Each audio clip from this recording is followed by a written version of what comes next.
Oi, gente, hoje no Livro Aberto eu vou falar sobre o livro incrível A Autobiografia de Martin Luther King. Daí você se pergunta como que é feita uma autobiografia do Martin Luther King, como ele fez.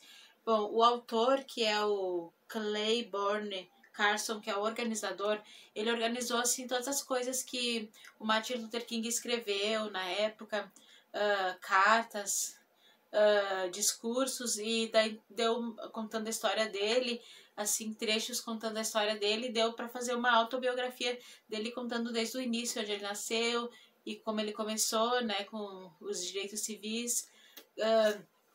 Então, esse autor, ele foi procurado pela Coretta King, que era a viúva, ela já faleceu, do Martin Luther King.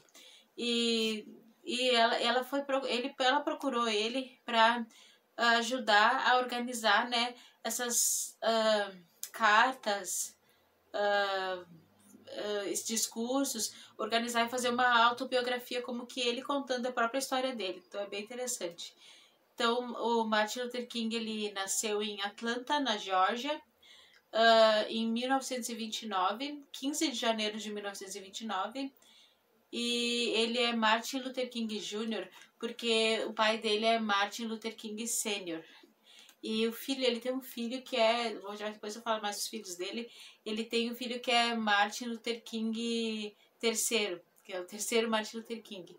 E o nome dele, na verdade, não era Martin Luther King, era Michael King, mas ele mudou, o pai dele também mudou por causa do Martinho Lutero. Então aqui contar a história, eu vou tentar não fazer um vídeo gigante, porque eu anotei tanta coisa, infelizmente vai ter que ficar de fora. Mas vocês vão querer ler com certeza. Que ele começa assim, ele fala assim da infância dele, né? Que na infância dele ele ainda não percebia que tinha segregação. Ele só foi perceber a segregação quando ele tinha um amigo dele, quando ele tinha 6 anos, que quando eles foram pro colégio, o pai do amigo falou pro amigo dele que não queria mais que ele fosse amigo, andasse junto, brincasse na escola com o Martin. Daí que ele percebeu, né, a segregação. Daí ele começou a perceber, foi crescendo e percebendo e ficando com muito ódio, né, daquele lugar segregado, daquele país segregado em que tinha restaurantes para dos brancos, restaurantes dos negros e lugares que os negros podiam bebedouros separados, banheiros separados. Ele começou a ficar assim com muita raiva daquilo tudo e ele foi crescendo e vendo a segregação, né, que era uma coisa real. Daí aqui ele fala como ele, quando ele conheceu a Coretta, né, que ele estava na faculdade, ele fez faculdade de teologia, e ele disse assim para uma amiga dele: você conhece moças que sejam gentis e atraentes? Daí ela pegou e disse que ela conhecia a Coretta, né, que cantava na igreja, e que eles se conheceram e começaram a sair, a namorar, e depois eles casaram, né, então, tipo... E eles tiveram os filhos, eu vou falar dos filhos deles agora. Eles tiveram 4 filhos. A mais velha, a Yolanda, que ela já faleceu. O segundo foi o Martin Luther King terceiro, que é vivo, tem 67 anos. Depois o Dexter. E por último a Bernice. A Bernice é viva. Não, quem é viva é o Martin Luther King III e a Bernice, que é a mais nova. Teve 4 filhos. Daí aqui ele fala assim da Rosa Parks, porque a Rosa Parks, ela se recusou a levantar. Olha só, na época dos ônibus, os ônibus eram assim, eles entravam por trás, pela frente, para pagar o motorista da passagem, e depois tinham que descer de novo do ônibus para entrar por trás. Então imagina só, né, o trabalho todo, sobe pela frente, paga, depois desce de novo e entra por trás. E a Rosa Parks, ela estava sentada, e não tinha mais lugar para os brancos sentar, que tinha que então tinha a parte da frente do ônibus era para os brancos, a parte para os negros era atrás, mas se não tivesse lugar nenhum, eles podiam sentar na parte dos negros e algum dos negros tinha que se levantar. Daí ela se recusou a levantar para o branco. Então ela foi presa, Rosa Parks. Ela foi presa e nisso deu assim um estalo para começar os boicotes dos ônibus, que o Martin começou com o Martin Luther King, começaram a boicotar, tive a ideia de boicotar os ônibus, quer dizer, não usar os ônibus, tipo, ir trabalhar a pé, de carona, de cavalo, de mula, mas não usar os ônibus, né? Então vamos quebrar com essas como é que se diz, com essa monopólios dos ônibus, né?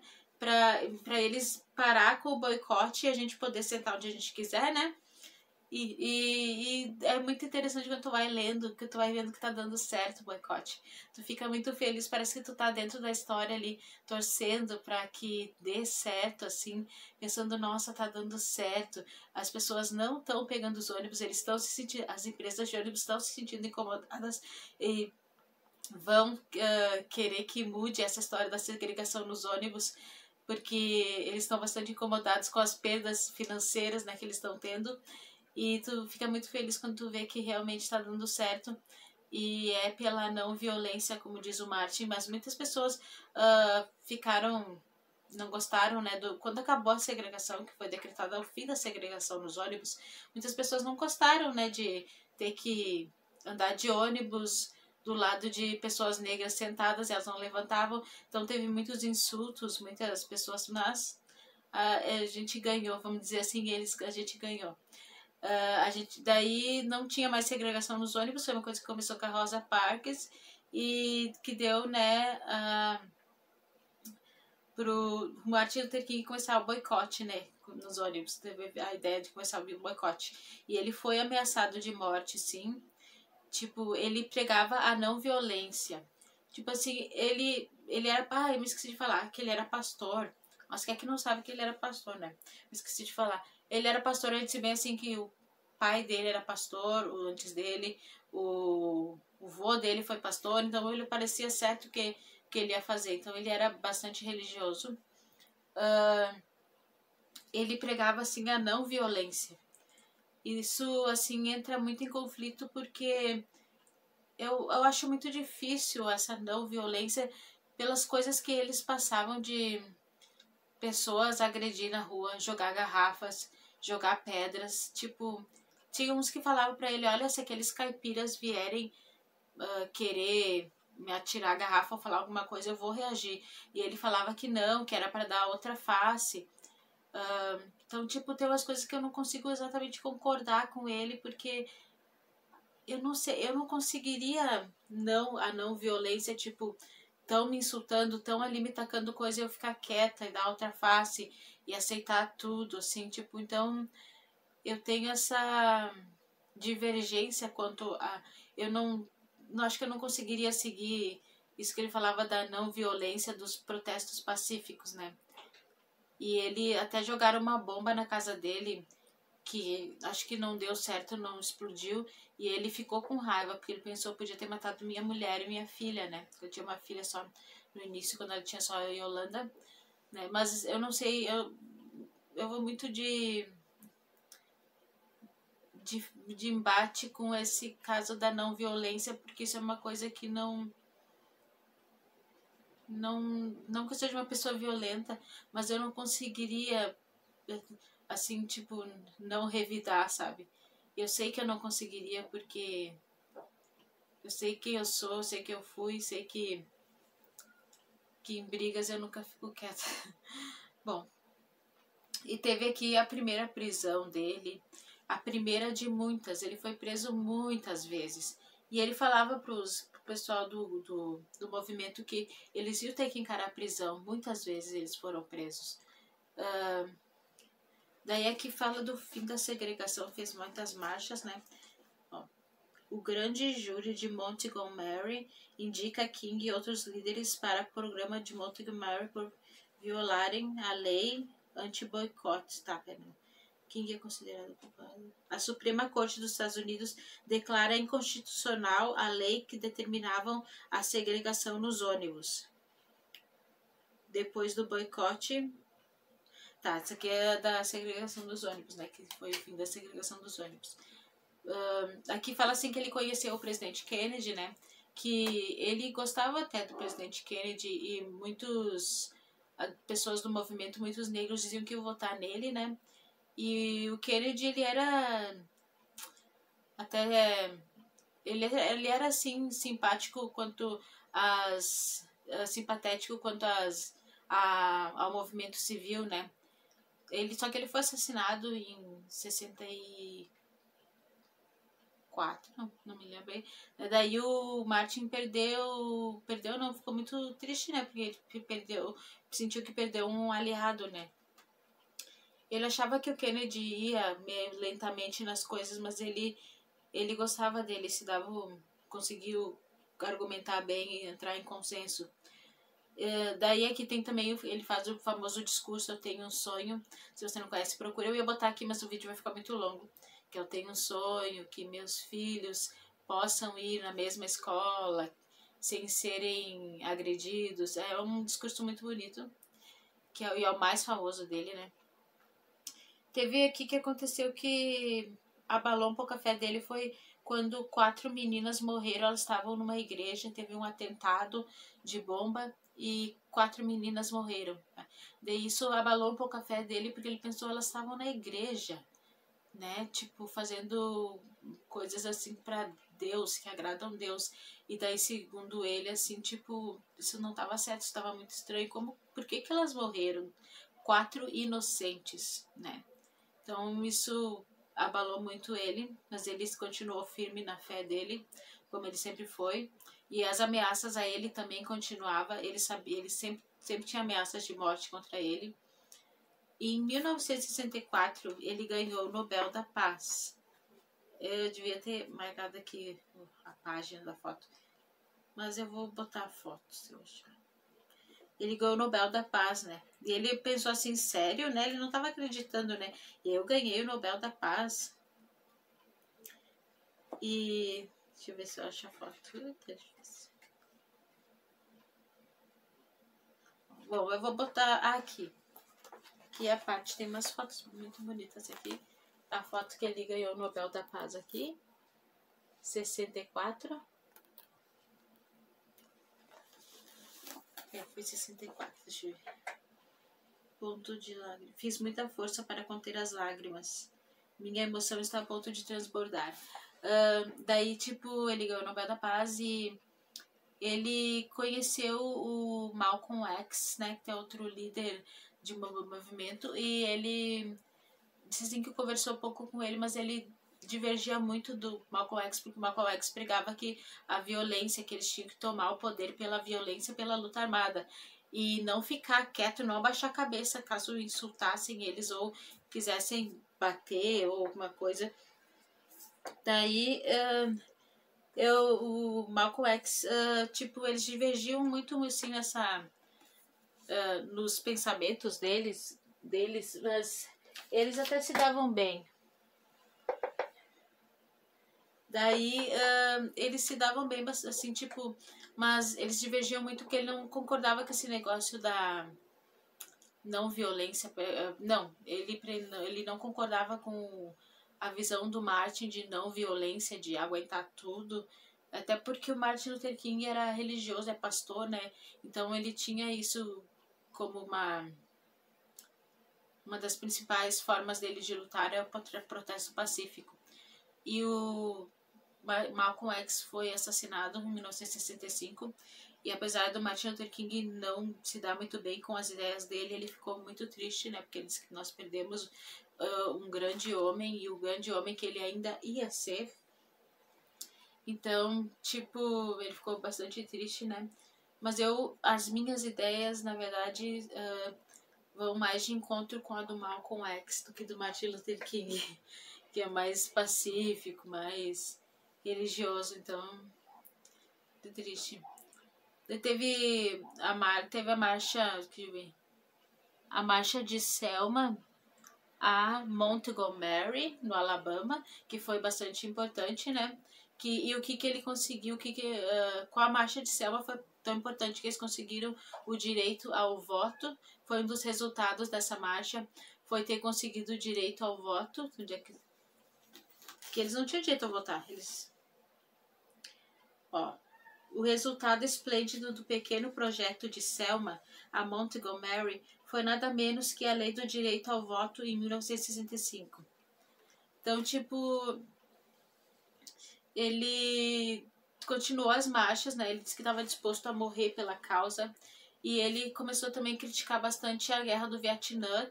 E por isso ele foi muito criticado, porque tem muita gente que apoiava a guerra do Vietnã e apoiava qualquer coisa que os Estados Unidos fizesse. Mas, assim, tipo, ele começou a criticar a guerra do Vietnã, que podia pôr um fim. Muita gente até do movimento criticou ele por não se ater só aos direitos civis, mas também a guerra do Vietnã, que não... Mas daí ele se manteve firme, né, no que ele pensava. Daí depois tem o último discurso dele, que é o discurso Cheguei no Topo da Montanha, que é o discurso que ele fez em Memphis, Tennessee, e foi nesse lugar que ele foi assassinado. E ele sabia que tinha muitas ameaças de morte, se falaram para ele, de repente ele não vai, mas ele disse assim que ele ia, e sim, ele sabia de certa forma que ele ia morrer, porque ele várias vezes ele fala da morte dele, que ele está disposto a morrer, que a morte dele é iminente, que ele não vai chegar aos 90 anos, como ele fala que ele gostaria no discurso Cheguei ao Topo da Montanha. Então, tipo, ele morreu com 39 anos, que ele foi assassinado em Memphis, no Tennessee, em 4 de abril de 1968. Ele estava lá para fazer uma caminhada pelos trabalhadores que estavam em greve. E é muito triste, mas ele, assim, a morte dele, mas vamos dizer que ele conseguiu o fim da segregação, o fim da segregação nos ônibus, o fim da segregação racial, o direito ao voto. Então ele conseguiu muitas coisas no pouco tempo de vida que ele teve. Ele conseguiu conquistar bastante coisas, conseguiu alcançar muitos objetivos dele no pouco tempo de vida. E ele é uma pessoa que parecia que sabia que não ia viver tanto. O vídeo também com um princípio meio longo, mas... E várias vezes ele fala aqui, né, que ele que ele não tinha medo da morte, né, e de certa forma ele sabia que talvez, porque várias pessoas foram assassinadas ao redor dele, assim, tipo bispos, pessoas do movimento, parecia que o cerco estava fechando nele, e ele recebia muitas ameaças, então, de certa forma ele sabia que essa hora ia chegar. Que vou mostrar uma foto dele, que ele estava preso em Birmingham, 67, por desacato ao tribunal. Essa foto aqui, pensativa. Tem uma outra foto que eu queria mostrar, que é uma foto dele com o filho dele, com o Dexter.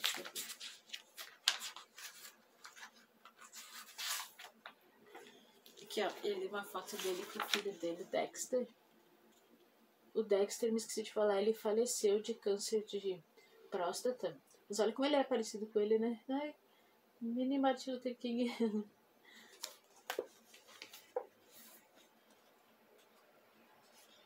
Tem esse aqui, tem muitas fotos bonitas aqui. Tem a foto dele também aqui, essa foto que eu queria mostrar com... Tá, tem a foto dele com o Malcolm X.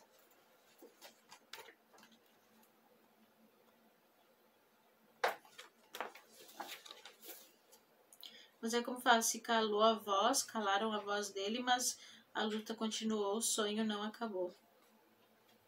Muito essa foto aqui também dele com a família dele, tocando um piano. Então é isso, que o vídeo já deve estar bem comprido, só vou mostrar ali. Ó, gente, muito bom, né?